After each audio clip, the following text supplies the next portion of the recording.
ક્લેશ વિનાનું જીવન માટેની ચાવીઓ. કોઈ કરે તો આપણે નહીં થવા દેવાનું, આપણે સોલ્યુશન લાવવાનું.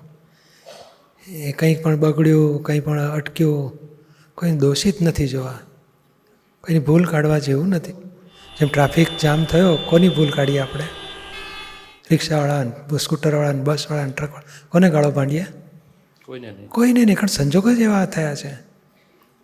તો પછી સંજોગ પાછા વિખરાઈ જાય છે. એવું આ સંજોગો સાથ બન્યું છે.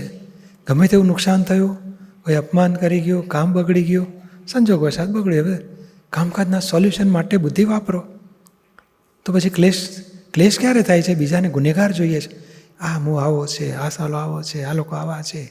ભૂલ કાઢી એટલે ક્લેશ તમારે બળતરા ચાલુ થઈ જશે, ભોગવટ આપશે. એટલે એ વખતે શું છે કે આ શબ્દોમાં રહે છે ને જે એપ્લાય થવું જોઈએ નથી થતું. હા, પણ બીજાની ભૂલ કાઢવાથી કામ સુધરે છે? નથી સુધરતું. હા, તો કામને સુધારવા માટે આજે તમારે ગાડી ચલાવતા હોય ને કંઈક અંદર કંઈ બગાડ થયો તો કોને? કંપનીવાળાને ગાળો ભાંડવાની, મિકેનિકને ગાળો ભાંડવાની, કે સોલ્વ કરવાનું? સોલ્વ કરવું પડે. અને તમે ચલાવો, તમે બીજાને ગાડી આપો તો જ બગડે, કે તમે ચલાવો તોય બગડે એ ગાડી? બીજા ચલાવે, આપણે કોકને આપીએ તો બગાડી નાખે, આપણે ચલાવે તો બગડવા જ ના દઈએ નાખી જિંદગી, કે બગડે? એવી રીતે વિચાર કરવો જોઈએ.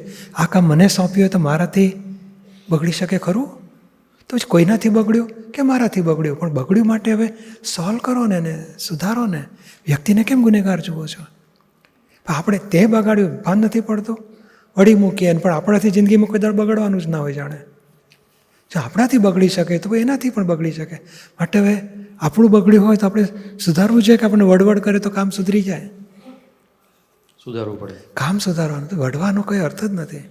ક્લેશ ક્યારે થાય છે? બીજાને ગુનેગાર જુઓ છે. આણે બગાડ્યું, આણે મારું નુકસાન કર્યું, આણે મારું અપમાન કર્યું, આ મને છેતરી ગયો, એટલે ક્લેશ થાય છે. કે સમજાય ગયો મારા હિસાબ પૂરા થયા, મહાન ઉપકારી. અને હવે સોલ્વ કરો આને.